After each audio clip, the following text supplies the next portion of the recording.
materiales que sirven para entender esto y nos metemos un poco más en el asunto y nos trae un poco al presente, si mal no entiendo. Llegamos hasta exacto. Les recuerdo, al final de la charla hay un sorteo, así que los invito a quedarse. Y hoy, como cada vez que hay charla, todo el catálogo de la EUDE está al 50%. Esa es la parte comercial. Pero ahora los dejo con el coronel para la charla. Gracias por estar esta mañana. Gracias. Bien. Bueno, muchas gracias por estar, muy buenos días. Tal cual nos dijo Nacho, vamos a meternos un poquitito en lo que es Medio Oriente. En la charla pasada lo que hicimos fue explicar cómo era el Islam y su influencia en Medio Oriente. Y hoy lo que vamos a ver es cómo ha evolucionado este Medio Oriente. Como siempre, para los interesados, aquí está mi teléfono, mi dirección de mail. Como le digo a mis alumnos, no es para ustedes, obviamente, todos y demás. Churchill decía que lo más importante, el momento más importante que tenía una persona para pensar era 1 hora después de haberse levantado. Con lo cual, decía Churchill también, es muy importante despertar 2 veces en el mismo día. Eso para aquellos que quieren hacerme alguna consulta y demás, para que lo tengan en cuenta. Muy bien. ISIS es el libro que ustedes tienen, que ahí está prácticamente todo lo que se ve. ¿Qué es lo que vamos a ver? Los hitos históricos, las organizaciones, los hechos, las potencias y las conclusiones. Para conocer los hechos fundacionales, interpretar los diferentes intereses, distinguir a las potencias hegemónicas que influyen en el Medio Oriente hasta el día de hoy. Y la importancia relativa que tiene Medio Oriente para el mundo. Muy bien. Vamos a ver los orígenes del Medio Oriente. Nani, por favor. Es el encuentro de 3 civilizaciones y de 3 religiones. Las tres más grandes religiones monoteístas. El judaísmo, el cristianismo y el islamismo. Y desde 550 a.C. ya había gente que estaba dando vueltas por Medio Oriente y son los que influencian a todo eso. Ahí tenemos todos los persas, acá tenemos los griegos, acá tenemos los romanos, cuando se dividen los 2 imperios, el imperio islámico, las cruzadas, el imperio otomano y la Primera Guerra Mundial, que ya la vamos a ver en detalle. Este es el famoso acuerdo Sykes-Picot, hasta que en el 14 de mayo del 48 se funda el Estado de Israel en el medio de Palestina. Y a partir de ese momento, Medio Oriente pasa a ser un polvorín. Nani, por favor, volvemos. Muy bien.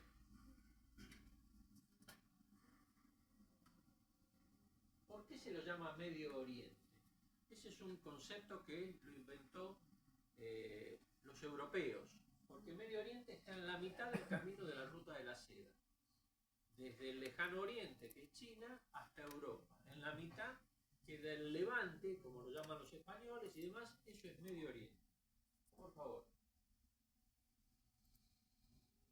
Fíjense la cantidad de gente que en la antigüedad lo llamaba. Primero, donde se juntaba Europa, con Asia y con África, en el medio, esto es Medio Oriente. ¿Y quiénes lo atravesaron, por llamarlo de alguna vez, o lo trataron de conquistar? Los bizantinos, los árabes, los turcos, los cruzados, los mamelucos y los otomanos. Fíjense la cantidad de diversidad que hay y demás que tuvieron. Volvemos, Nani, por favor.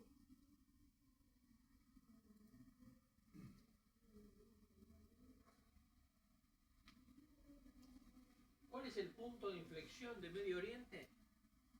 Fin de la Primera Guerra Mundial. El acuerdo Sykes-Picot, vamos al acuerdo, por favor. En el 1916, los franceses franceses y los británicos dicen de dividir toda esta región tan especial y trazan una línea desde los montes más altos que había en Persia hasta el monte Hermón en Jerusalén.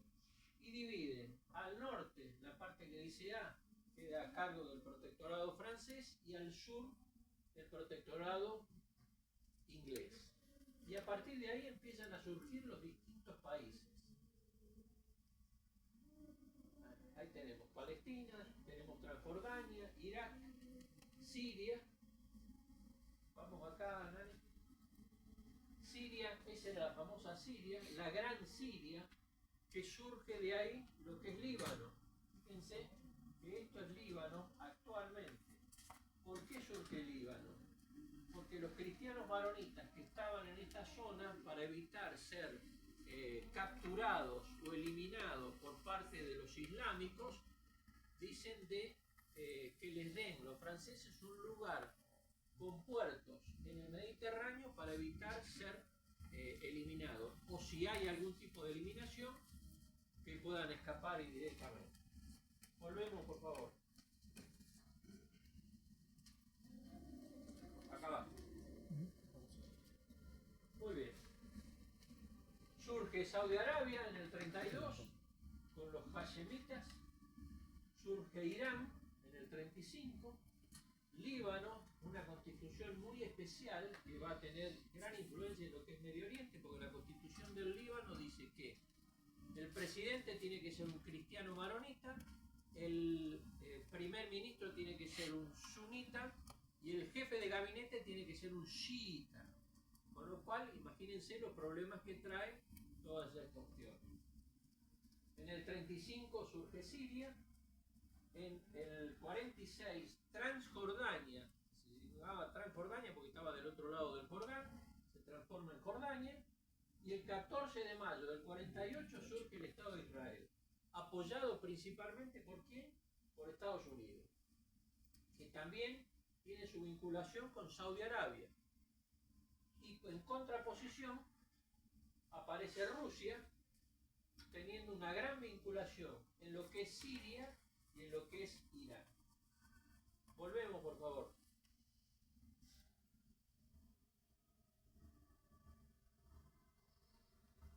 Muy bien. Tratado de Sèvres, al fin de la Primera Guerra Mundial, resurge lo que era el Imperio Otomano, a cargo de Atatürk, primer país islámico que separa la religión del Estado. No se olviden, como vimos en la otra clase, que la Sharia, la ley que habla que surge del Corán, habla de cómo tienen que ser las relaciones en el Estado y cómo tienen que ser las relaciones religiosas. Pues Atatürk es el primero que separa. El gobierno es una cosa y las religiones y la influencia de la vida es otra. Surge en el año 28 la hermandad musulmana, los hermanos musulmanes, que dicen que el Islam es la única solución para conquistar al mundo. Les recuerdo, como charlamos la otra vez, que los islámicos dividen el mundo en dos partes: el Dar al-Islam, que es la casa del Islam, es decir, todo lo que está bajo el control del Islam, y la Dar al-Gharb, que es la casa de la guerra, que es todo lo que no se ha conquistado por el Islam. Muy bien. En el 38 se descubre el petróleo. ¿Y cuál es la influencia que tiene? Hay países en Medio Oriente que tienen petróleo y países que no lo tienen, con lo cual los que no lo tienen empiezan a buscar apoyo en Occidente, como es el caso de Jordania, mientras que el resto de los países en Medio Oriente sí tienen el petróleo y en base a eso empiezan a explotar. 14 de mayo, como dijimos, se crea el Estado de Israel. Gran problema porque se inserta en el medio de Palestina, se produce una votación en Naciones Unidas. Como ustedes sabrán, Naciones Unidas se vota por orden alfabético. Uno de los primeros países es la Argentina. Si yo les preguntara a ustedes cómo votó Argentina para la creación del Estado de Israel, ¿qué suponen? Discúlpenme que me vuelve el profesor No. se abstiene. Se abstiene. Se abstiene. imagínense lo que es estar en Israel, que lo llevan a todos los museos interactivos fantásticos, y lo primero que pasan es la votación. Y entonces en la votación dicen, no, Argentina se abstuvo. Y todo el mundo me miraba a mí como diciendo, vieron ustedes, son unos no le digo cuál es el epíteto. Muy bien. Surge en el 56, después de las primeras guerras que hace Israel, la primera guerra de la independencia, el panarabismo. Nasser junta a todos los estados islámicos en contra de Israel para una fuerza de echar a Israel dentro del lugar donde estaba. Ahí lo tenemos a Nasser.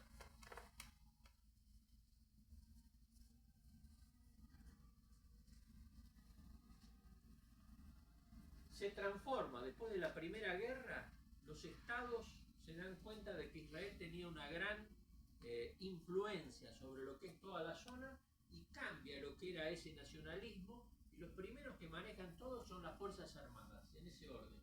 Las Fuerzas Armadas, la inteligencia y los partidos políticos, para contrarrestar lo que hacían los israelíes. Surge el conflicto del Canal de Suez en octubre del 56. ¿Cuál es el conflicto del Canal de Suez del 56? Nasser, que sabía que necesitaba dinero para hacer la represa de Asuán, que era lo que dificultaba recolectar las cosechas por los desbordes del río Nilo, busca dinero para tal efecto. ¿Se lo pide a quién? A los rusos, a la Unión de Repúblicas Socialistas Soviéticas. Los rusos le dicen, nosotros no le vamos a dar dinero por lo conflictivo que es. Entonces, pero sí le dicen, pero ustedes tienen el control del Canal de Suez, de donde se pueden obtener riquezas. Entonces dice Nasser, sí, obviamente eso es lo que debo hacer. Nacionaliza la compañía que maneja el Canal de Suez. Los británicos, junto con los franceses, no se olviden que el Canal de Suez lo hizo Fernando de Lesseps, para aquel que no recuerda, la ópera de Verdi, Aida, se hizo cuando se inauguró el Canal de Suez. Los franceses y los británicos le dicen a los israelíes, ya ganaste una guerra, sería un buen momento para demostrarle a los egipcios que ustedes son los que manejan Medio Oriente. Entonces vamos a hacer una operación donde el ejército israelí toma el Canal de Suez, apoyado por paracaidistas británicos y franceses. Cuando se realiza esta operación, se realiza la primera parte, y antes de que se larguen los paracaidistas, Naciones Unidas interrumpe esto para evitar crear un conflicto entre Occidente y Oriente. Con lo cual, Naciones Unidas dice, no, el Canal de Suez es egipcio, y se lo devuelve a Egipto. A partir de ese momento, los israelíes empiezan a dudar de a quién va a apoyar Naciones Unidas en toda su historia. Muy bien. En el 59 surge Fatah, Al-Fatah, como una resistencia palestina. La primera resistencia que hay en Medio Oriente dentro de Israel. En el 62 surge la OPEP para manejar todo ese petróleo que se había descubierto. Vamos, por favor, Rani. Ahí tenemos lo que es la OPEP. Su sede estuvo originalmente en Ginebra, ahora está en Viena. Ellos son los países originalmente que tienen la OPEP, aquí están marcados en el mapa. Y ahora vamos a ver qué otros países tienen producción de petróleo. Se imaginarán que nosotros estamos entre ellos. Volvemos, Nani, por favor.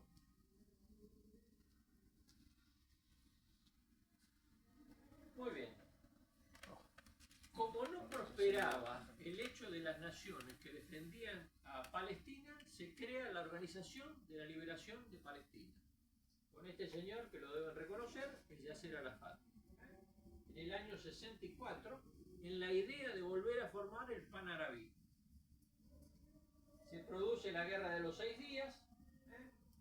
La Guerra de los 6 días es muy singular, en el sentido de que los rusos le dicen a los egipcios que Israel se iba a hacer cargo de la península del Sinaí.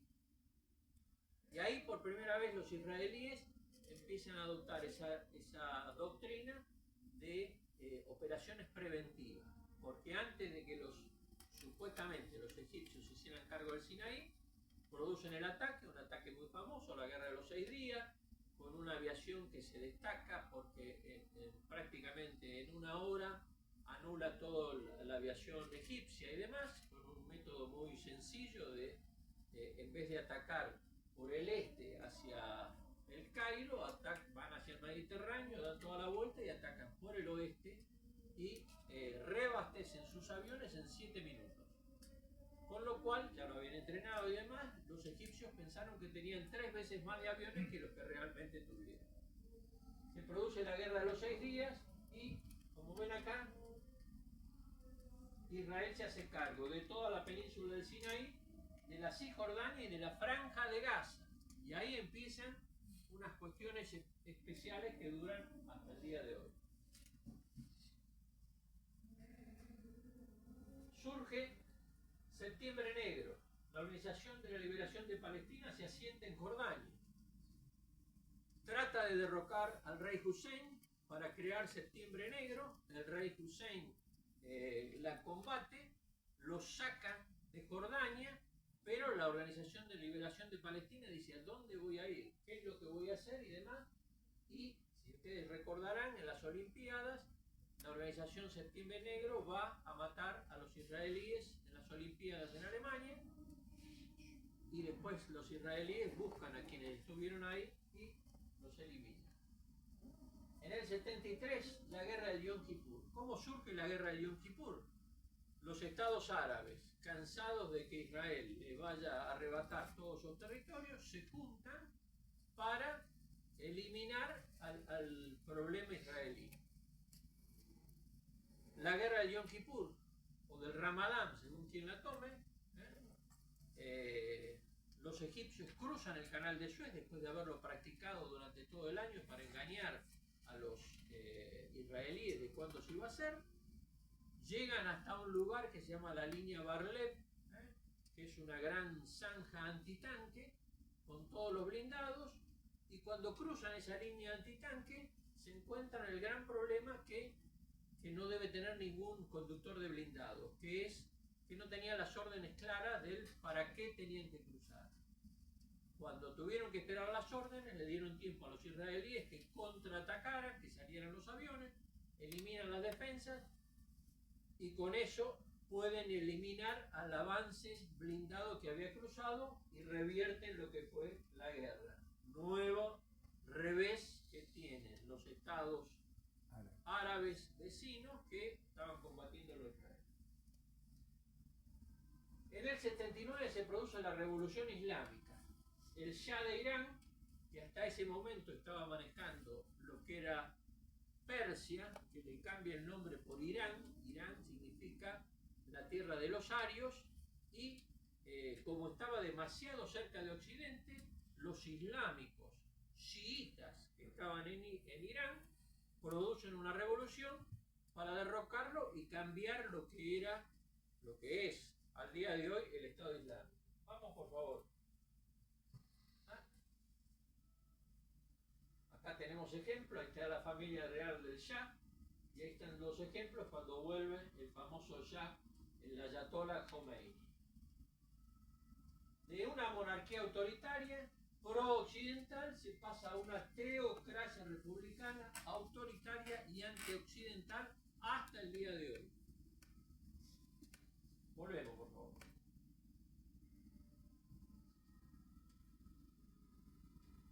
Se produce la guerra civil en Siria.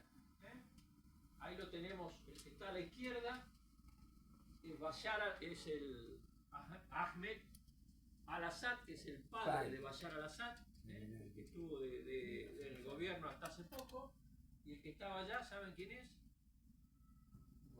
Gorbachov, exactamente. Esa es la alianza que había entre Siria y los rusos. Se produce la guerra entre Irán e Irak. Irán, país manejado por los ayatolás chiita, e Irak, un país que todavía estaba en la gran duda si iba para un lado o si iba para el otro. Una guerra que dura 8 años, pero ¿qué es lo que produce esta guerra? Una gran cantidad de armas de destrucción masiva, sobre todo los gases y demás. Que eso hace que se produzca un gran problema y que al día de hoy todas esas armas de destrucción masiva quedaron en poder de los sirios, tal cual fue el problema que vamos a ver más adelante. Y a su vez se produce el primer acto terrorista en Medio Oriente, que es el asesinato de Anwar al-Sadat. ¿Por qué? Porque había firmado la paz de Egipto con Israel.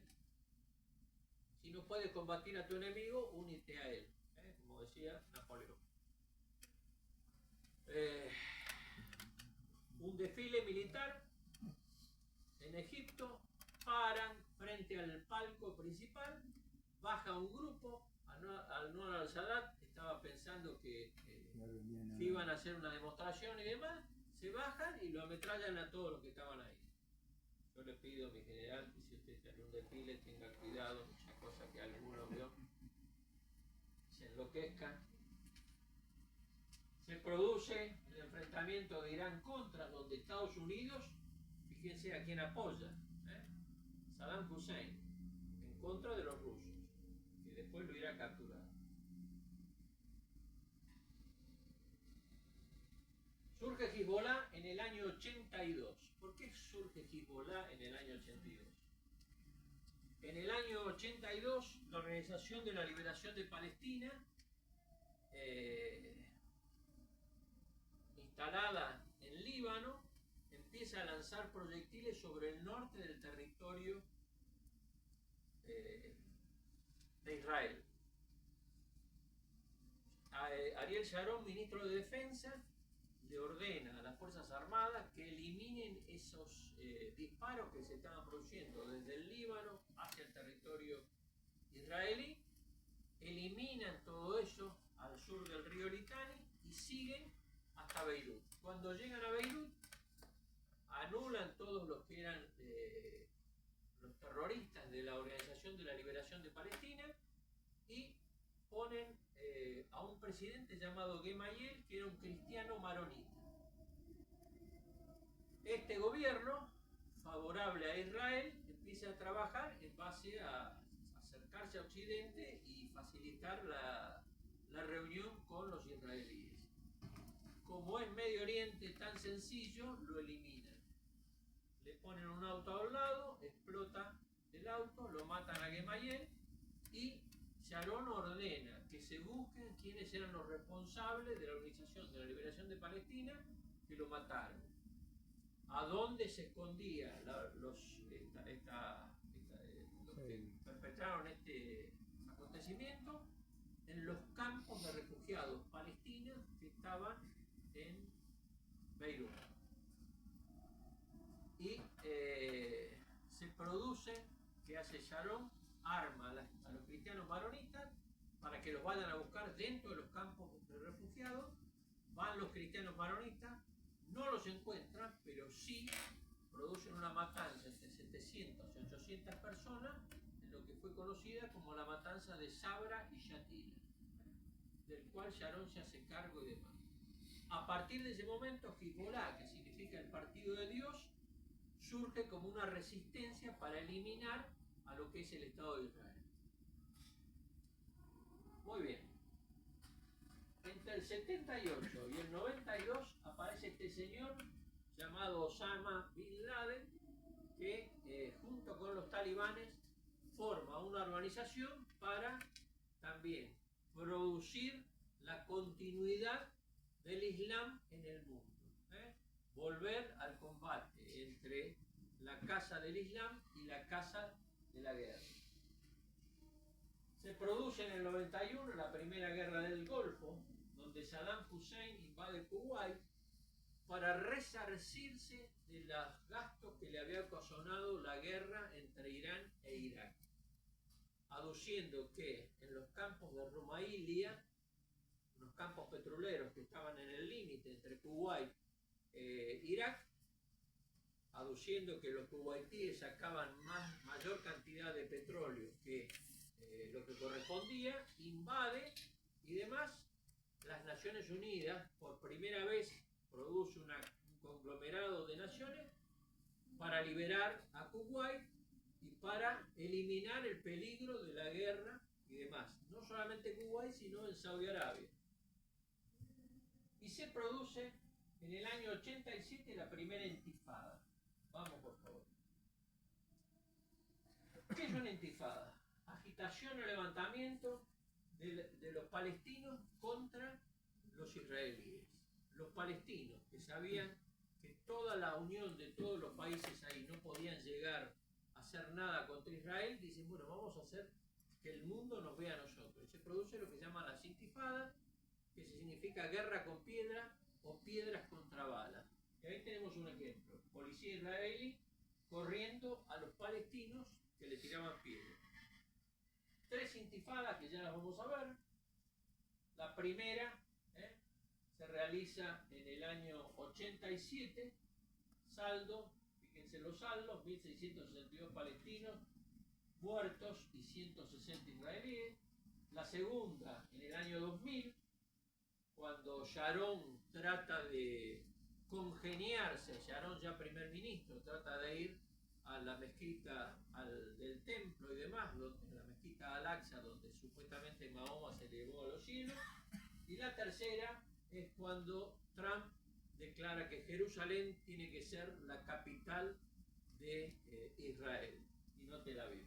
Volvemos, por favor.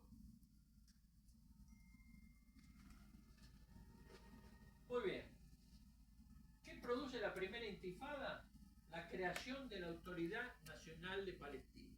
Es decir, que en reemplazo de la OLP, que era prácticamente una organización terrorista, se crea una Autoridad Nacional Palestina que le dé fuerza y le dé valor al pedido de los palestinos. Aparece ese señor, que es el jeque Ahmed Hassim, que funda Hamas. No se olviden que todas las H en Medio Oriente se pronuncian como una J, por eso es Hamas y no Hamas. Funda Hamas como movimiento político para representar a los palestinos, sobre todo los que estaban en la Franja de Gaza. Les recuerdo que la Franja de Gaza era la tierra de los filisteos. Ahí es donde sucede el famoso tema entre Sansón y Dalila. ¿Se acuerdan lo que es Sansón y Dalila? No. Andy no, porque vos tenés poco pelo. Cuando Dalila le corta el pelo a Sansón. Dalila le corta el pelo a Sansón y le pide a los filisteos que no lo toquen, que ella se lo va a entregar. Le va a entregar a Sansón con el pelo corto para que no produzca ningún desmadre. Y lo único que le pide a los filisteos es que no lo golpeen ni le tocan ninguna parte del cuerpo. ¿Qué hacen los filisteos? ¿Alguien se acuerda? Nadie. Le queman los ojos, le acercan un fierro caliente a los 2 ojos y lo dejan ciego. Entonces ahí se da cuenta Dalila que lo que estaban haciendo los filisteos era una barbaridad y lo lleva a Sansón ciego, con el pelo largo, con su fuerza, lo pone debajo de las columnas del templo. Sansón empuja las 2 columnas, se cae el templo y destruyen toda la organización. ¿Quiénes son los filisteos de ese entonces? Son los palestinos actuales. ¿Por qué los filisteos se transforman en palestinos? Porque los británicos escriben Filistín, P-H-I, Filistín, y de ahí la traducción, la evolución, pasan a ser de Filistín a Palestina. No quiere decir que ahora van a empezar a quemar a todos los que entren en la Franja de Gaza, pero es una cuestión especial. Y otra cuestión que quiero manifestar y tenerla en cuenta. No todos los palestinos que están viviendo en la Franja de Gaza son miembros de Hamas. Ya vamos a ver más adelante que cómo reaccionan los pobladores, los gazatíes que se llaman, para separarlo de lo que es la Franja de Gaza, de Hamas, perdón. Muy bien. 11 de septiembre del 2001. Ataque a las Torres Gemelas. ¿Por qué el 11 de septiembre del 2001? el 12 de septiembre de 1683. Bien, Lili, me has escuchado un Eso montón lo de dijo la veces. semana pasada. Exactamente. ¿Qué pasó? El 12 de septiembre de 1683 se produce el freno definitivo de la invasión otomana a Austria, a Viena para ser más Las medias preciso, lunas. donde se tuvo que juntar el Sacro Imperio Romano Germánico protestante con la mancomunidad cristiana. Entre los dos tuvieron que detener el avance. ¿Y qué surge de esta detención? Algo que todos, o la masa y el que me diga que no me está mintiendo, Las medias lunas. el café con media luna. Exactamente. ¿Por qué? Porque los austríacos tomaban la media luna turca, hicieron unos bollitos, y lo empezaron a tomar con el café que lo traían los islámicos, para demostrarles que se los estaban comiendo. Bin Laden dijo, yo voy a seguir con el avance islámico en el mundo, y por eso el 11 de septiembre del 2001 decide atacar. Que había sido el mismo día que lo habían detenido en Europa. Se produce la segunda intifada, donde Sharon trata de ir al monte, a la explanada del templo, donde está la mezquita Al-Aqsa, esa que ustedes ven en Jerusalén, que tiene un cúpulo dorado, que supuestamente es de oro, donde está el Domo de la Roca. El Domo de la Roca es el lugar donde supuestamente Mahoma montó en el caballo alado y subió a los cielos. Perdón. Muy bien. Se produce la Segunda Guerra del Golfo, entre marzo y mayo del 2003. Y ahí es donde empieza a Irak ser considerado el eje del mal. Irán, Irak, Siria y Hezbollah. Por los estadounidenses, que empiezan con la doctrina de los ataques preventivos. La doctrina de los ataques preventivos dice que cualquiera que atente contra los intereses de alguna organización norteamericana o de algunos de sus ciudadanos o de los países aliados, ya sea ciudadanos o empresas, están en calidad de ir a atacarlos en ese lugar. Y así es la doctrina preventiva que hacen los norteamericanos. En el 2006 se produce la Segunda Guerra del Líbano, donde Hezbollah, una organización terrorista, se da el lujo de atacarlo a Israel. Y los mismos israelíes, hay un informe que hacen los israelíes que se llama el informe de Winograd, bromas aparte de Chisito Winograd, en 17 años que vengo diciendo esto, ya me hicieron todas las bromas de lo que es Chisito Winograd y demás. Ellos mismos declaran que no podían creer que la organización, el ejército, las fuerzas armadas más importantes del Medio Oriente fueran no derrotadas, pero sí tuvieran la osadía de enfrentar sin tener techo aéreo, sin tener la tecnología, sin tener los conocimientos para enfrentar a Israel. Los enfrentan a Israel y si no fuera por Naciones Unidas y demás, se logra un statu quo que, favorecido por Naciones Unidas y por la resolución 1701, permite que todo esto sea, que el fin de esa guerra sea un poquito más pareja de lo que supuestamente podía ser. ¿Cómo empieza esa guerra? ¿Cómo empiezan la masa de las guerras de lo que hacen los palestinos o lo que hacen Hamas, Hezbollah y demás las organizaciones en Medio Oriente? Capturando soldados para intercambiarlos con los prisioneros palestinos, tal cual está sucediendo ahora en Hamas. ¿Cuál es el problema? Se intercambia un rehén israelí por 500 prisioneros palestinos si no han producido hechos de sangre. Si produjeron hechos de sangre son 300. Imagínense o razonen ustedes que esos 500 o 300 palestinos presos en Israel, cuando son liberados, vuelven a formar parte de lo que es Hamas o de lo que es Hezbollah y demás. Muy bien. Esa es la guerra que te agarró como agregado. Exactamente. Así es. Primavera Árabe, diciembre del 2011. Nani, por favor. se inicia en diciembre del 2010. Mohamed Bouazizi, un mercader tunecino, cansado de que le fueran a pedir dinero, la policía y demás, se inmola, se quema directamente. Y ahí surge la primavera árabe. Fíjense lo que son todos los gobiernos que cambiaron después de la primavera árabe. Y es la primera vez que hay una revolución en Medio Oriente que no surge por impulso de alguna potencia hegemónica extraña, sino que surge desde adentro por los propios movimientos de las redes sociales. Por eso es que el principal enemigo que tuvo esa guerra, ahí lo tenemos, es el mouse, es los controles y demás, el ratón. Y allá arriba tenemos el zapato. ¿Por qué el zapato? Ustedes ven, o si no lo van a ver, fíjense que en las declaraciones y demás, porque se supone que los zapatos, ustedes cuando vayan a cualquier mezquita le van a hacer sacar los zapatos, porque se supone que en los zapatos han pisado cualquier tipo de tierra y que está impuro. Entonces, cuando se quiere demostrar que las impurezas de lo que están haciendo, se sacan los zapatos y se los tiran y demás.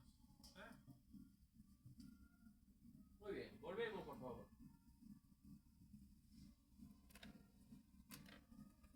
Muy bien. Se produce la guerra civil en Siria a raíz de lo que es la primavera árabe. La guerra civil en Siria se empezó en el 2011 y terminó en el 24. ¿Cuál fue el motivo? En Siria, en el 24, había un gobierno de Bashar al-Assad, el hijo de aquel que vimos como presidente, que era de una confesión alauita. Los alauitas son como si fueran una aristocracia dentro de los chiitas. El gobierno sirio era manejado por los chiitas y la masa del pueblo era sunita, sojuzgado totalmente, las Fuerzas Armadas incluidas. ¿Por qué hasta el 2024?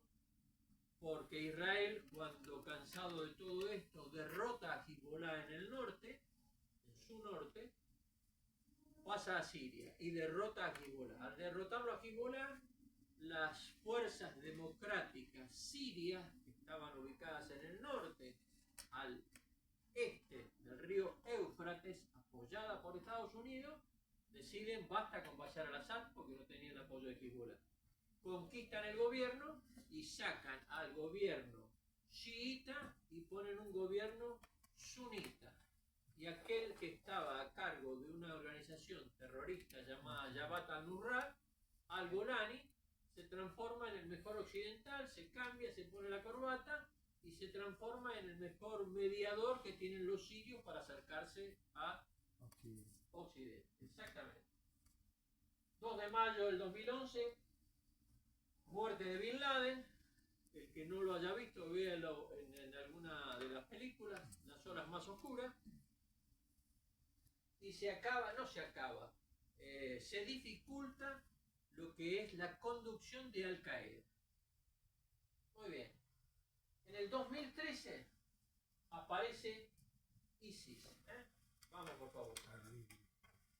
ISIS, el Estado Islámico de Siria e Irak. Todo esto es Irak, esto es Siria, y esto que está en negro es el pretendido califato manejado por Abu Bakr. ¿Cómo surge esto? Cuando está la guerra civil en Siria, Abu Bakr, que había estado preso en Camp Bucca, que es la prisión que tenían los norteamericanos después de la Segunda Guerra del Líbano, después de la Segunda Guerra del Golfo, recluta oficiales en contra de lo que es Estados Unidos. Y se da cuenta que en los países sunitas le estaban dando dinero a las organizaciones que estaban combatiendo a Bashar al-Assad, las organizaciones sunitas que estaban combatiendo a Bashar al-Assad. Y Abu Bakr dice, ¿por qué yo no? Entonces forma ISIS, que tuvo varios nombres y demás. Irrumpe dentro de lo que es Siria e Irak, y a medida que va surgiendo se da cuenta que va conquistando distintos pozos petroleros, distintos lugares que le permitían tener una mayor cantidad de dinero. Entonces Abu Bakr dice, ¿por qué no me me proyecto yo como un califa para controlar este territorio y surjo como el futuro representante del Islam. Ustedes habrán visto en la época de ISIS las decapitaciones y demás. Y una de las cuestiones más importantes por las cuales ISIS obtenía dinero, más allá del petróleo y todo eso, más allá de los secuestros, era la venta de los órganos de la gente que mataba. Una barbaridad, pero así sucedía. Muy bien. Ahí tenemos un ejemplo. Dos capitales, Raqqa y Mosul. Acá lo tenemos a Bubar, acá tenemos el desfile. Fíjense lo que era. Y para los militares, formados en línea todas las mañanas para pasar revista y demás. Allá tenemos el desfile. La gran diferencia que tenían para darse cuenta, o para que uno se diera cuenta de qué tipo de combatientes, no usaban borceguíes, porque no podían conseguir los borceguíes por el cuero. Usaban zapatillas. Estimado general, cuando vea a algún soldado con zapatillas, fíjese si no se va a poner una bomba o algo extraño. Muy bien. Perdón.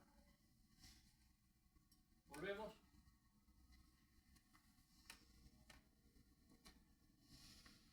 Muy bien. Se crea un plan de acción para que Occidente controle a Irán y evite que tenga un desarrollo de armas nucleares que puedan llegar a afectarlo, bajo la supervisión de las Naciones Unidas. Se degrada a ISIS en octubre del 17 por la unión de los norteamericanos, con los rusos, con Hezbollah, con las fuerzas democráticas sirias, porque se dieron cuenta de que en vez de combatir entre ellos, el río Éufrates formaba la diferencia limítrofe entre los dos, y dicen que hay que combatirlo a ISIS para que no tome todo. Aparece este buen señor en su primera presidencia y declara que Jerusalén debía ser la capital de Israel. Y ahí vuelven los problemas sobre Medio Oriente.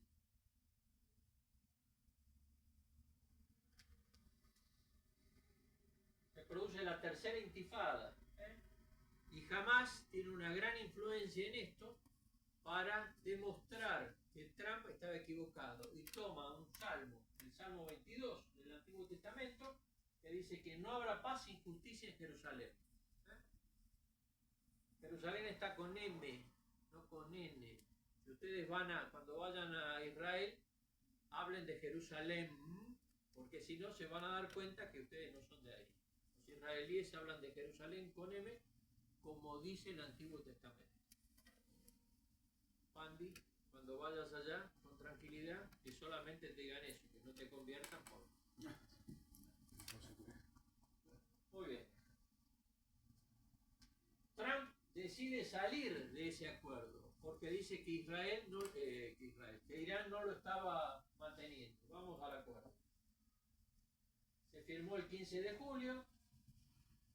¿Quiénes son los que lo firmaron? Estados Unidos, China, los 5 miembros del Consejo de Seguridad, Alemania y controlado por la Unión Europea. ¿Qué decía? Disminuir la producción de uranio, eliminar la producción de petróleo, disminuir las centrifugadoras y con plazo máximo en un año. Volvemos, por favor.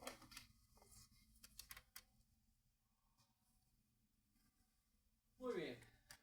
Se produce la desaparición del periodista en Estambul, periodista norteamericano que iba a denunciar que Saudi Arabia utilizaba gases en su combate contra los yemeníes en el sur. Entra para buscar la autorización para su mujer, que era turca, entra al consulado. No quiero hablar de toda la cuestión judicial, dado que acá los presentes y demás, siempre se trabaja bien, en especial los que están acá en la Argentina.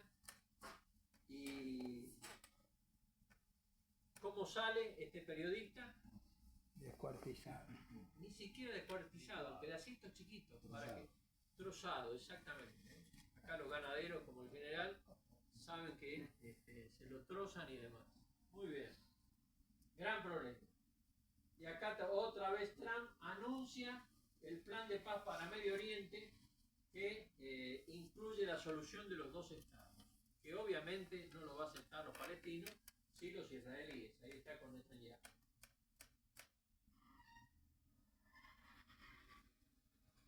Anuncia que va a retirar las tropas de Siria, y los sirios, sobre todo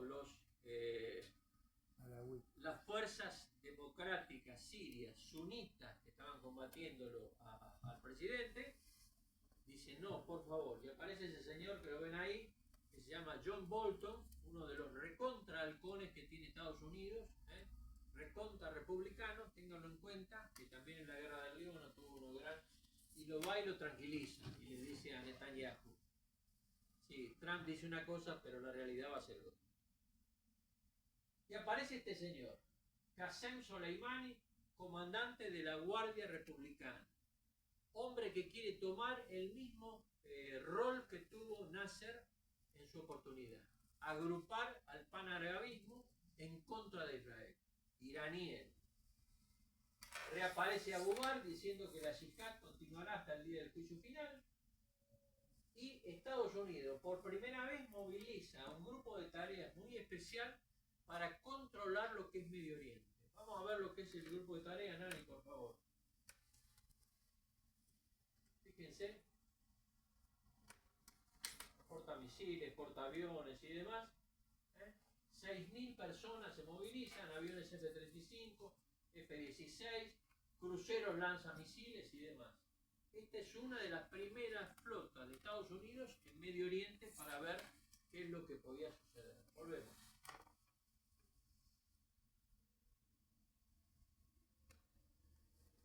Muy bien. ¿Qué hace Irán para demostrar el poderío que tiene? Empieza a atacar o a controlar el pasaje por el estrecho de Hormuz. ¿Dónde queda el estrecho de Hormuz? Vamos a ver. Acá tienen, esto es la península arábiga, esto es el Golfo de Omán, este es el Golfo Pérsico y este es el estrecho de Hormuz. Ahí está Irán. Controlando este lugar, todos los petroleros, los superpetroleros que pasan llevando el 40% del petróleo del mundo, pasan por ahí. Si controlan eso, los iraníes con comandos van y atacan a los petroleros para demostrar qué es lo que estaban haciendo. Por eso le tiran arriba de la línea de flotación, no para hundirlos, sino para decirles que ellos estaban controlando ese lugar. Volvemos, por favor.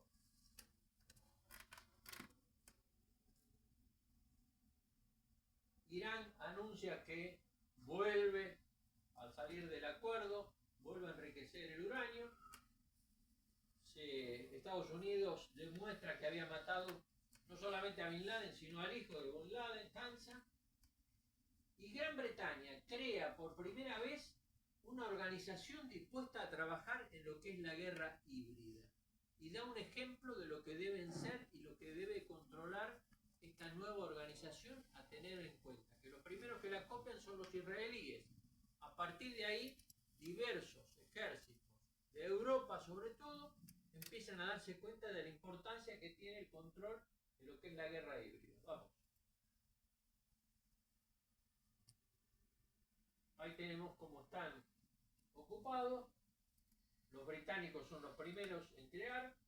Atacan la guerra cibernética, electrónica, inteligencia, informativa y convencional. Divisiones que atacan, que controlan la zona gris. Comunicaciones, 2 brigadas de comunicaciones. Una brigada de inteligencia. Brigada de infantería y 7 batallones de especialistas y asesores. Estos batallones de infantería, que son los responsables de ello, son más que nada los que obtienen información. Sobre todo para lo que es de inteligencia, no tenemos nadie de inteligencia acá, ¿no? En general no hay nadie. Apaguen por favor los visores. Ah, ahí tenemos a alguien. Bueno, no digo nada. ¿Ya está? No digas nada. Nunca están fuera. Nunca están fuera. Los batallones de inteligencia, no se olviden que hay solamente 3 países que autorizan la tortura para obtener información. 3 países en el mundo. ¿Cuáles serán? Israel es uno, obviamente. Estados Unidos y Rusia. Bien. No sé si ustedes de inteligencia, la Argentina, entienden eso o no, ¿no? No. Bueno, gracias. Me dejaron tranquilo. Pero la importancia es lo que dice el comandante británico cuando crea esto. El carácter de la guerra continúa cambiando, tanto como los límites entre lo convencional y lo no convencional, y que se vuelven increíblemente borrosos. Y acá vuelvo a lo que dije en la charla anterior. Las organizaciones terroristas actúan de 5 formas: convencional, no convencional, de guerrilla, terrorismo y crimen organizado. Contra las 3 primeras hay autorización legal de cómo trabajar. Contra las otras 2 no hay.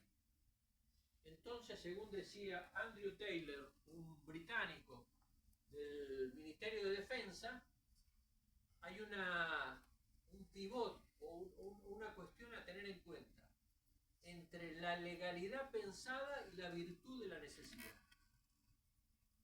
Es decir, una cosa es que lo que las leyes me permiten y otra cosa es lo que yo necesito como comandante operacional. Y ahí es donde surge la figura del contratista. ¿Sí? No para los chacareros y los terratenientes como acá, como en general, que es el que lleva las máquinas y demás, sino es el que hace las cosas que no lo puede hacer legalmente un gobierno. Esa es tu palabra, por favor, para la grabación yo no dije trabajo sucio, por favor, que se anote y que se deje en cuenta. Siempre hay una organización, desde Maquiavelo, cuando escribe en El Príncipe, hasta el día de hoy, cuando se ven las películas de Misión Imposible, ¿qué le dicen cuando ponen el cassette o cuando le dan las instrucciones? Antes de que se destruya. Si usted o alguien de su organización llega a ser capturado o muerto, nuestro gobierno negará tener participación. Ahí surge la figura del contratista. Eso es a tener en cuenta y demás. ¿Existen? Existen. ¿Son necesarios? Acorde a la operación y acorde a lo que corresponde. No están dentro de la ley, están dentro de la virtud de la necesidad que la legalidad no lo permite. Bien. Perdón. Volvemos, Nani.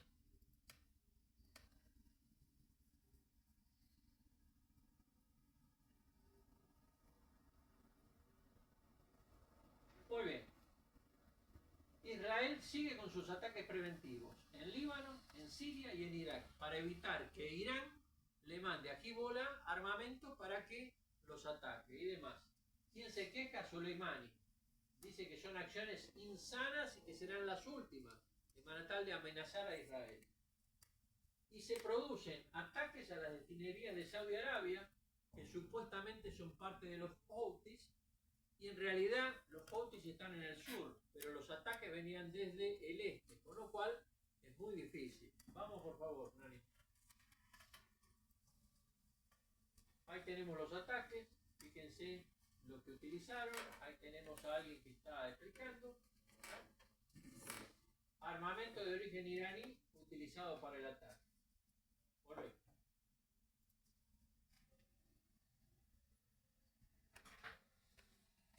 Muy bien. Y ahí amenaza a Irán por primera vez con una guerra total en caso de que sea atacada. Fíjense la fecha. Septiembre del 19, 2019. Turquía aprovecha el tema este para eliminar a los kurdos. Les recuerdo que los kurdos es la única etnia en el después del acuerdo Sykes-Picot fue cortada en 4 entre Siria, Irán, Irak Turquía. y Turquía, y sin darle el territorio. Están en las montañas de esos lugares. ¿Y qué pasa en las montañas? Es el lugar donde está el petróleo. Entonces, ninguno de esos 4 países va a ceder para que hagan el Kurdistán porque se quedan sin las regalías petroleras.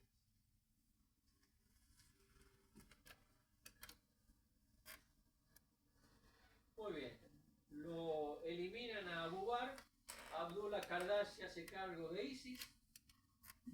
Por primera vez Turquía se junta con Rusia para patrullar el norte de Siria en la excusa de controlar la frontera, Turquía trata de eliminar a los kurdos que estaban en ese lugar y hacerse cargo del petróleo. Y Estados Unidos, para protegerlo, empieza a aducir que estaba haciendo operaciones contra terroristas. Los iraquíes atacan a la embajada estadounidense por el ataque a las milicias de Hezbollah que hay en Irak, y este buen señor que había producido ese nuevo panarabismo que trataba de unir a todos los países en contra de Occidente, es eliminado cuando sale del aeropuerto de Bagdad. Ahí está saliendo la camioneta, un dron le cae encima. Ahí tienen el dron que lo elimina, y acá está el anillo que da fe de que era el cuerpo de este buen señor. Volvemos, por favor.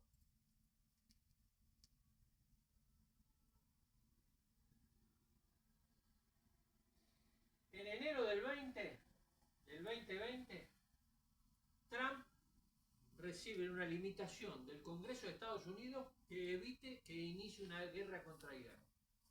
¿Por qué? Porque desde el 2001 hasta la fecha, el presidente, después del ataque a las Torres Gemelas, el Senado de Estados Unidos, el Parlamento de Estados Unidos le había dado autorización o leyes para que directamente iniciara una guerra sin tener que pedirle permiso al Parlamento. Pero conociéndolo un poco al presidente Trump y viendo cómo estaban las situaciones, dice, no, le restringe esa posibilidad. Aparece el famoso Plan de Paz para Palestina presentado por Trump. Vamos, por favor. Fíjense, esto es lo que es actual. Esto es la Cisjordania, el West Bank. Esto es la Franja de Gaza, el resto es territorio israelí. Estas son las alturas del Golán, en manos de Israel. Y eso es lo que propone Trump. Esos lugares en Colorado, con una carretera que las uniera, la Franja de Gaza con la Cisjordania, y le da la posibilidad de hacer la capital en Abu Dis. Al día de hoy, la capital es en Ramallah, supuestamente. Ahí lo tenemos a Trump, orgullosamente mostrarle a Netanyahu, y ahí tenemos lo que rechaza a Hamas sobre cómo le fueron robando territorio a los palestinos. Volvemos, por favor.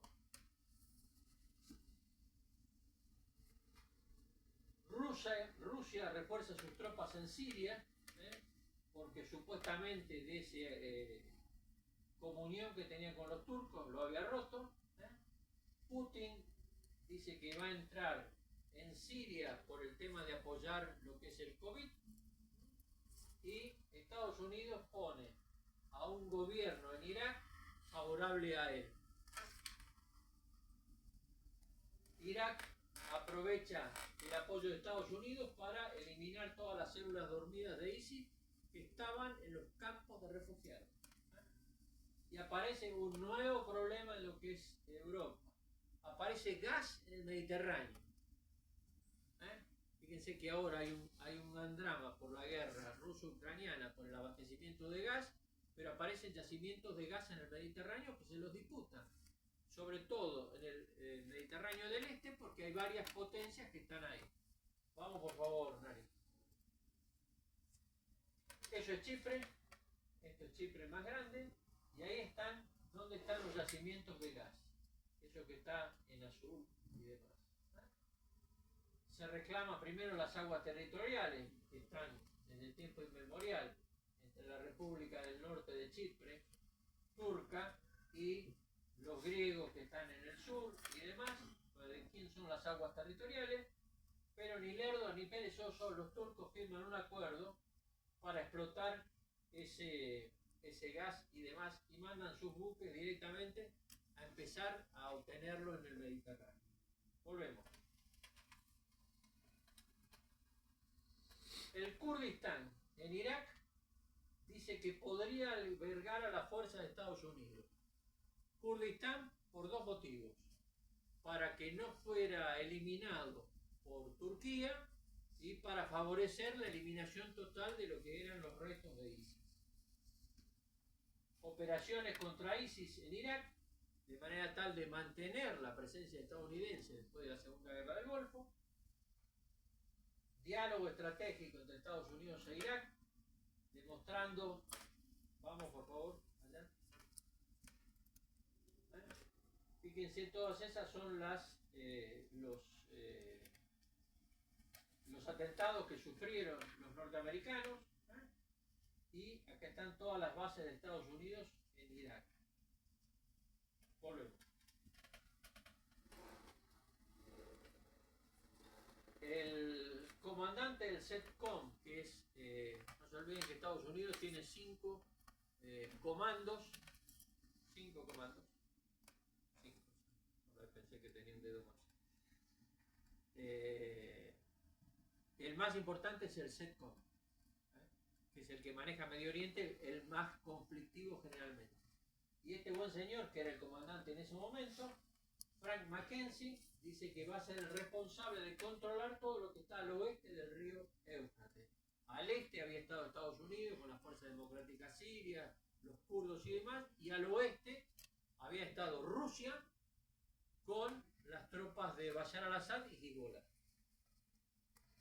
Israel ratifica un acuerdo para establecer este oleoducto para obtener ese gas que estaba en el Mediterráneo, y se lanza la segunda fase por parte de las fuerzas democráticas sirias para eliminar al tema ISIS de Siria.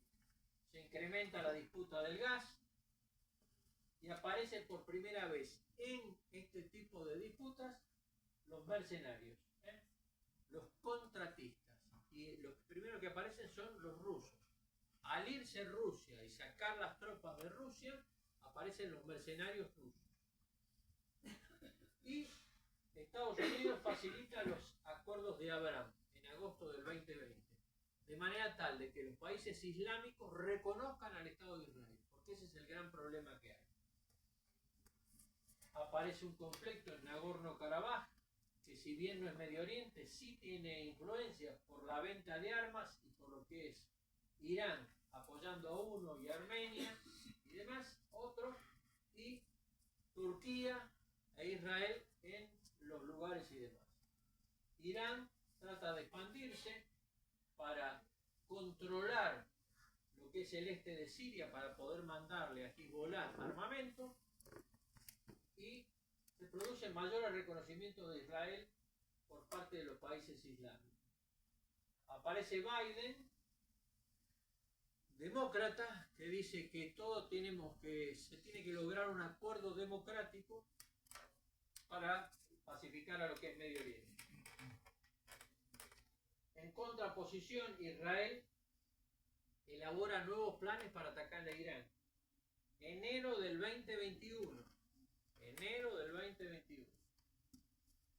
Se produce una confrontación entre Israel y Hamas por un problema de familias palestinas que son desalojadas de Jerusalén. Por favor.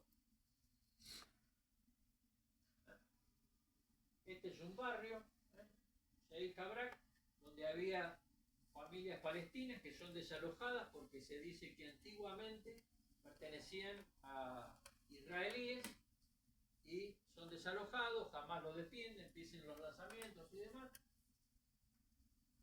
hasta que se neutralizan por primera vez todos los lanzamientos por el domo de hierro, el Iron Dome.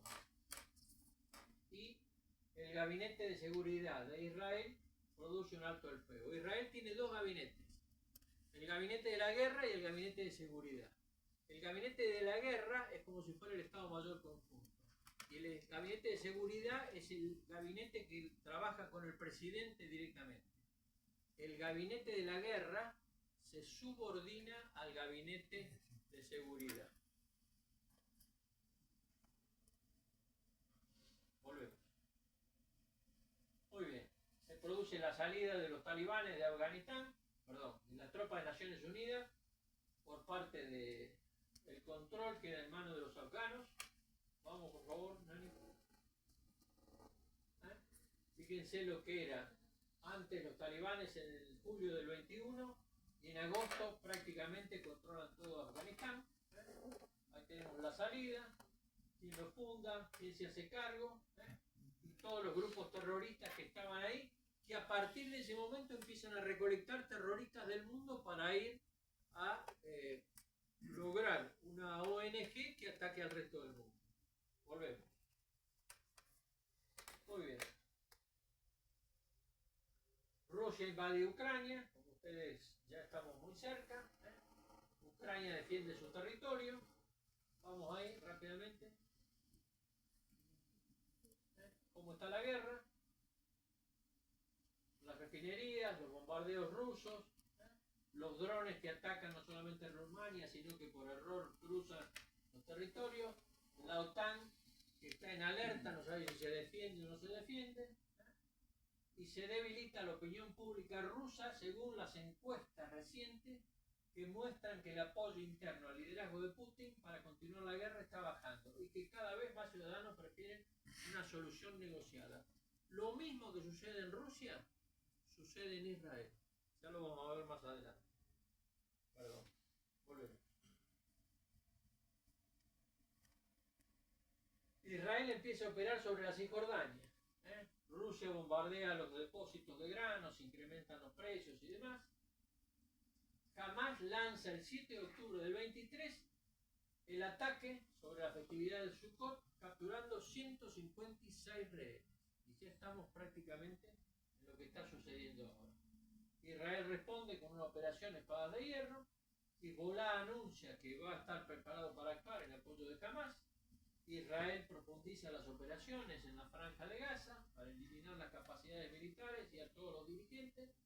Y Hezbollah empieza a lanzar en el norte acciones para disminuir el flujo de tropas sobre la Franja de Gaza. Los Houthis de Yemen colaboran, los Houthis chiitas también colaboran. Israel bombardea Yemen, acciones en la frontera, y Israel empieza a eliminar sistemáticamente a todos los dirigentes de Hezbollah y de Hamás donde los encuentra. Muere el dirigente político de Hamás, Ismael Haniyeh, y eso que no estaba en la Franja de Gaza. Lo elimina en Teherán.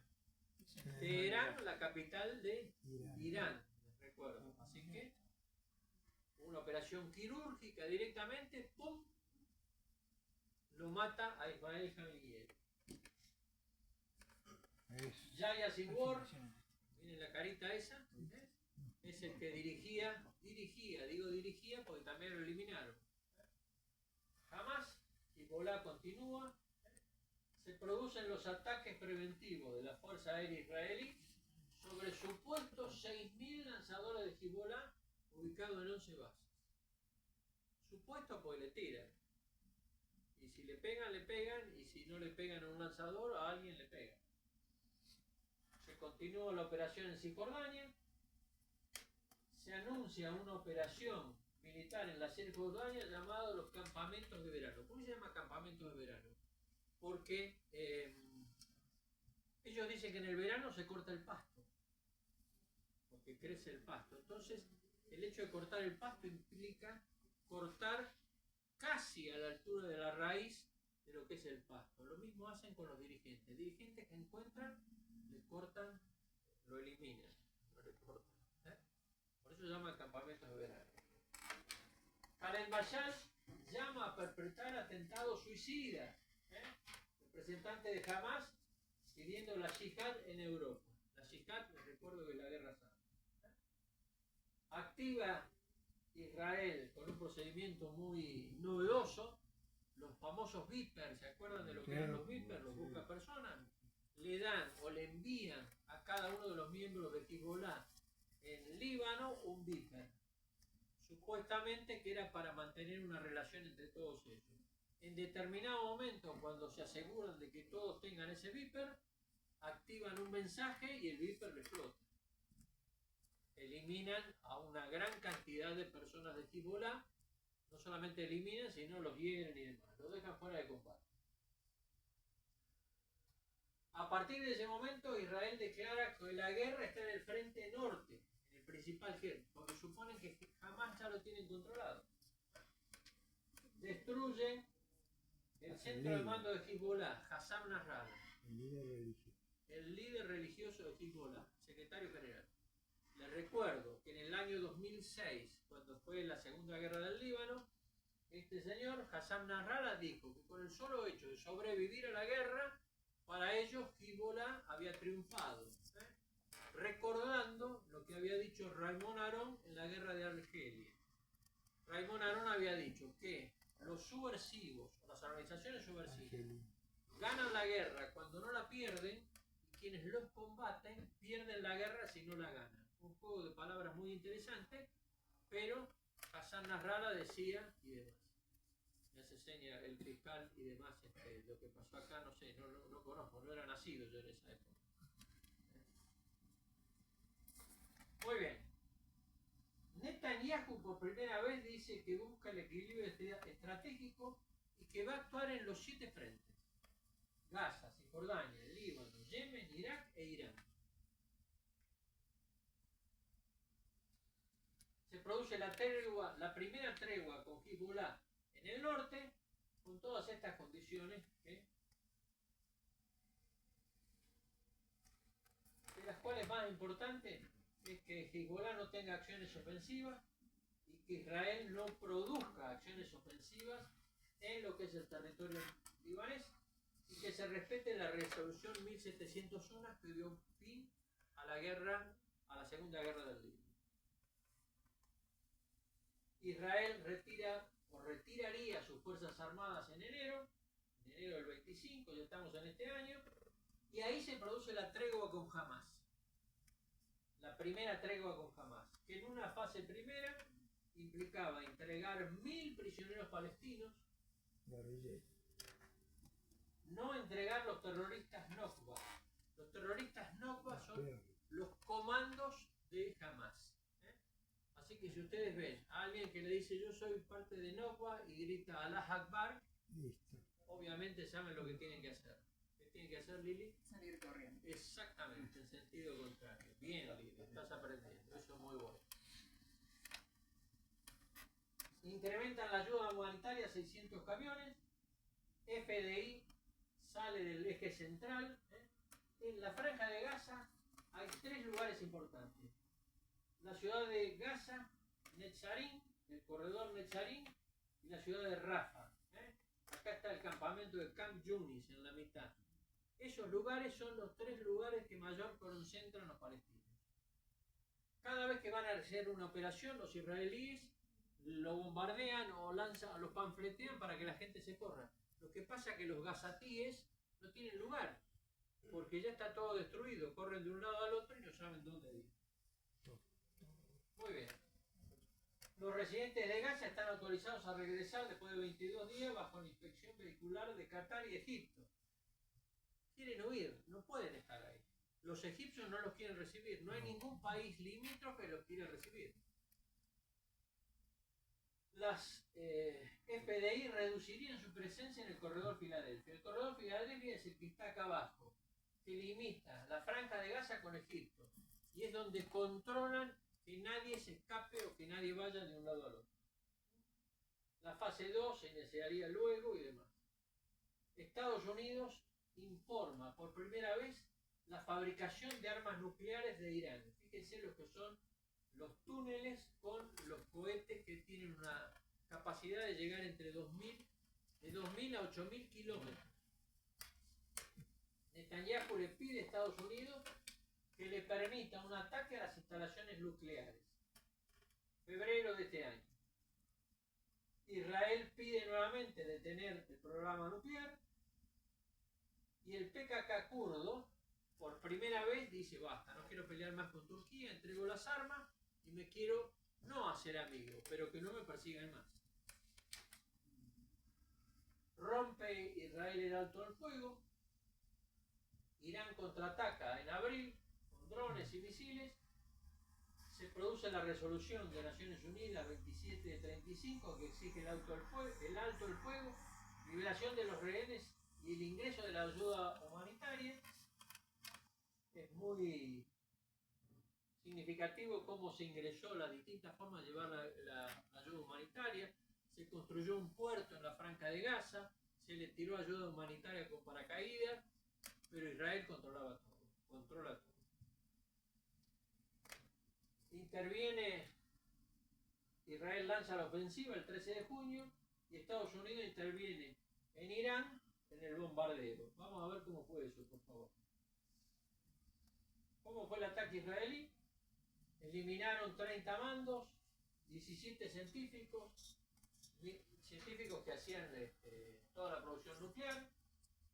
Se logró una superioridad aérea en 36 horas, no derribaron ningún avión, derribaron un solo dron, los iraníes sobre los israelíes, se lanzaron 1.500 misiles sobre Irán. Esas son las alertas de seguridad que explotaron en Israel. En Israel todos los teléfonos tienen una alerta de seguridad, le avisan cuando tienen que salir corriendo al refugio. Destruyen 300 de los 600 lanzadores que tenían.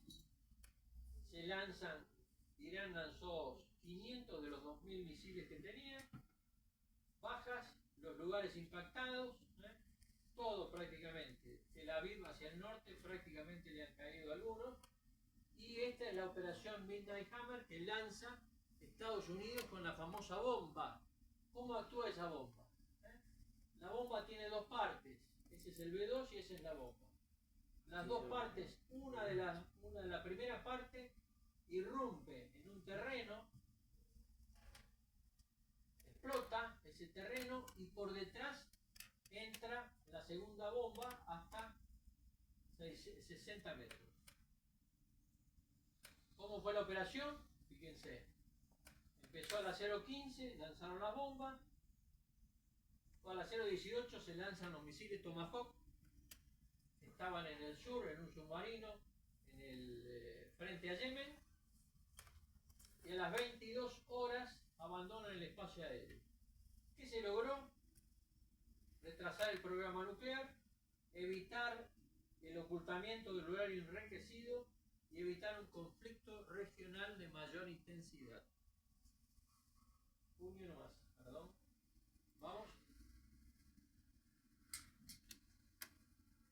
La Haya, un grupo de La Haya pide el fin del conflicto. En el día de ayer, para que ustedes tengan una idea, para el que no lo leyó, Francia lidera un grupo de 9 naciones para pedir reconocer el Estado palestino, al cual obviamente se opuso Estados Unidos, Israel y ¿quién más? Argentina, exactamente. Se retiran las delegaciones en julio. Israel confirma la eliminación y produce más que nada, esto es lo más importante, el fin de las pausas humanitarias que evitaban los bombardeos para que entraran los 600 camiones. Irán acusa a Israel que haber matado a Ismael Haniyeh en su territorio es considerado un acto de guerra y empieza a hacer ejercicios militares en el Golfo como forma de amedrentar a los grupos de tareas que tienen estadounidenses en los distintos golfos. Se inicia una ofensiva terrestre que significa los carros de Gedeón II. ¿Por qué ese nombre? Porque Gedeón fue un combatiente israelí, judío, en el Antiguo Testamento, que con 300 hombres combatió a todas las invasiones. El que lo quiera leer, está en el libro de los jueces, en el capítulo 6/8. En la Asamblea de Nueva York se establece la declaración, la Asamblea de la ONU en Nueva York, digo bien, se insta la solución de 2 estados, condenando a Hamas y pidiendo la liberación de los rehenes. ¿Quiénes se oponen a esta declaración? Israel, Estados Unidos, Israel y Argentina. 8 países. Muy bien. Obviamente Hamas la rechaza y Estados Unidos presenta un borrador para un alto el fuego en septiembre. Y para ir terminando, ¿cuál es la encuesta que hay en Israel? Fíjense cómo piensan los israelíes al respecto. El 58% está en contra de que Hamas siga estando a cargo del poder en la Franja de Gaza. el 51% pide que Israel termine la guerra para devolver los rehenes, aunque jamás continúe controlando la franja de Gaza. Hay una cuestión que hay que tener en cuenta. Es muy difícil que se sucedan las dos cosas, que se entreguen los rehenes y se elimine Hamás. ¿Por qué? Porque Hamás, antes de ser eliminado, o si iba a ser eliminado, ¿qué hace? Termina con todos los rehenes. Los mata. O se recuperan los rehenes o se entregan Hamás. Las dos cosas juntas va a ser muy difícil de realizar. Muy bien. El 55% no están de acuerdo con que Hamás siga gobernando. La mayoría de los árabes israelíes quieren que la guerra termine, diciendo que se puede aceptar la continuación de Hamás, de los cuales solamente el 38% está de acuerdo que se puedan alcanzar esos objetivos.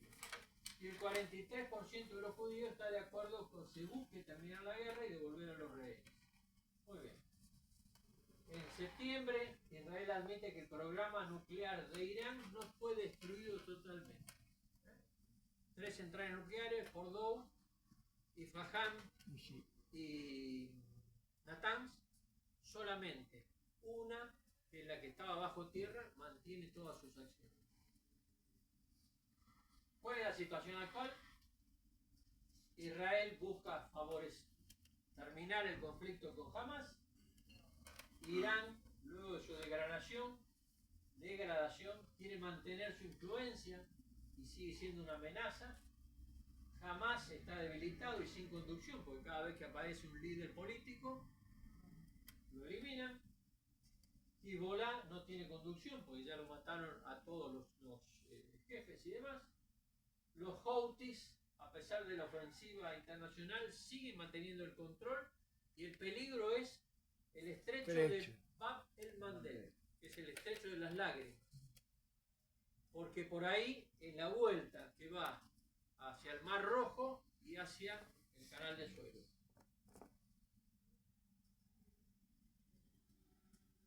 El acuerdo israelí-líbano se mantiene controlado por el general Jeffers, el jefe del CENTCOM.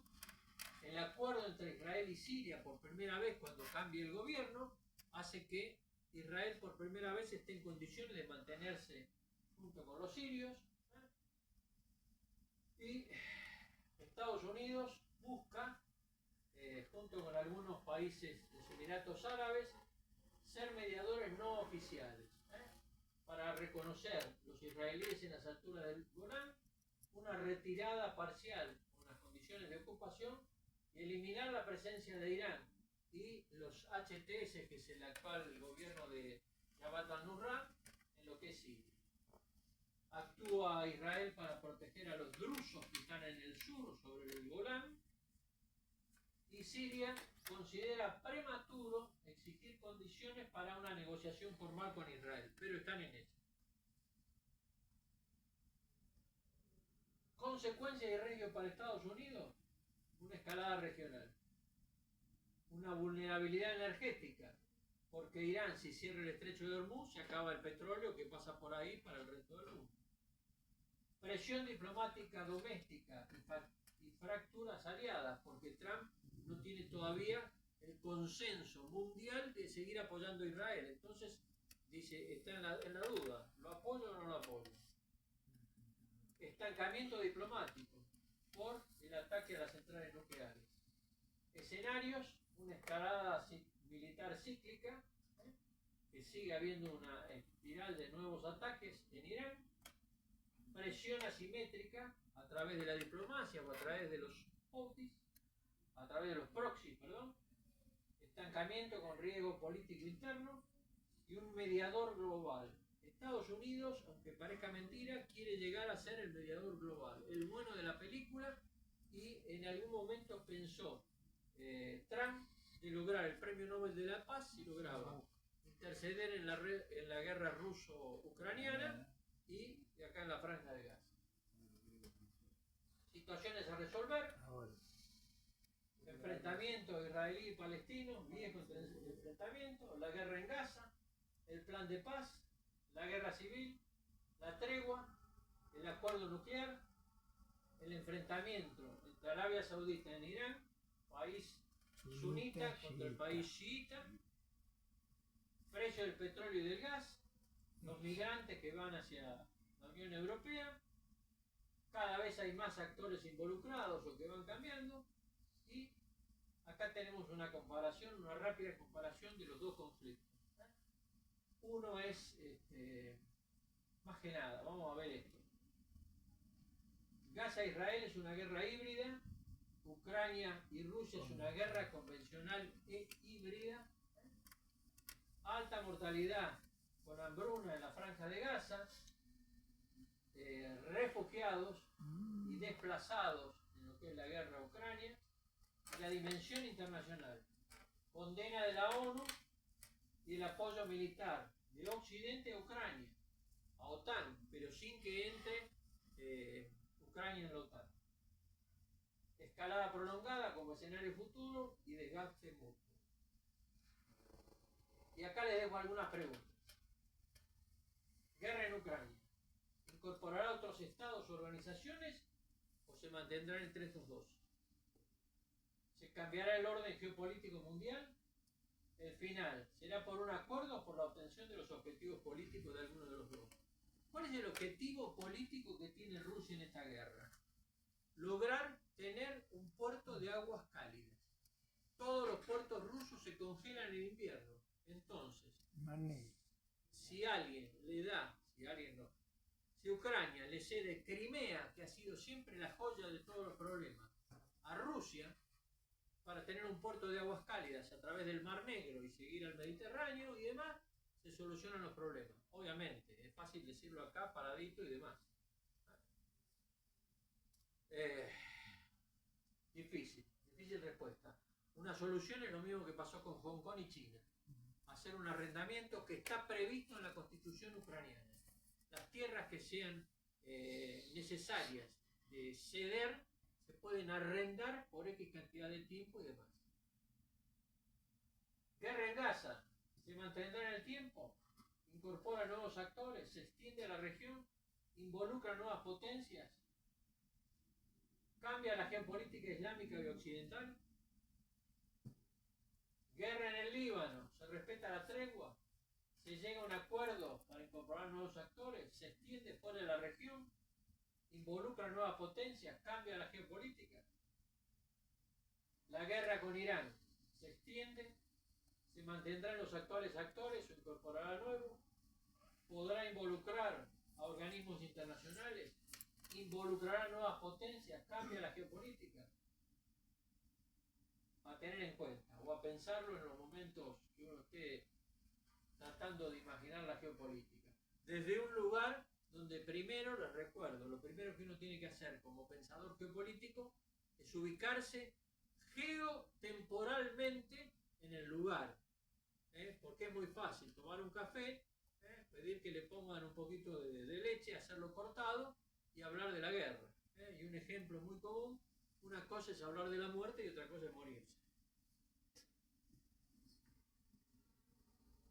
Soluciones.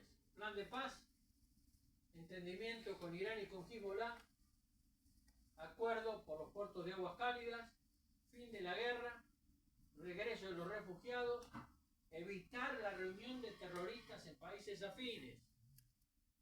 Y esta es la más importante, más allá del tema de la ONU, los acuerdos bilaterales.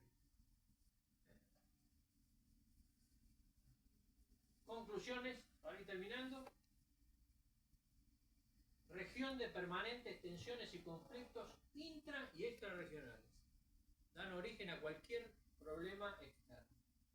Interacción de múltiples identidades con continuos intervencionismos de factores de poder extranjero. Todos tienen un interés en lo que es la Franja de Gaza, o lo que es Medio Oriente para ser más preciso. Conflicto árabe-israelí es la forma permanente desde el inicio. Occidente trata de imponer un modelo sociocultural opuesto a la tradición. Acuérdense lo que hablamos en la charla anterior, sobre la tribu, el clan, el linaje y la sociedad. Siempre se respeta lo que dice el más antiguo, el más viejo y demás. No voy a preguntar, que acá le tendríamos que preguntar al amigo Juancho Girimoldi a ver qué opina. No por ser el más viejo, sino por ser el más experimentado, diría. Fundamentalismo, mayor desafío regional. Y guerra se desarrolla contra los infieles y contra los herejes, es una guerra santa. Y contra los bandidos y contra los rebeldes es una guerra legítima según la OPEP Medio Oriente. Y para terminar, les dejo un proverbio que se utiliza mucho en Medio Oriente.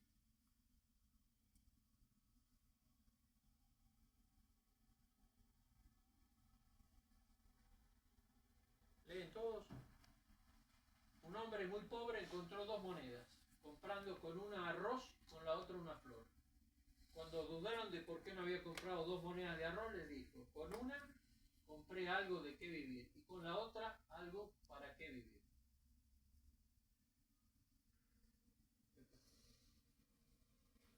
Señores, muchas gracias.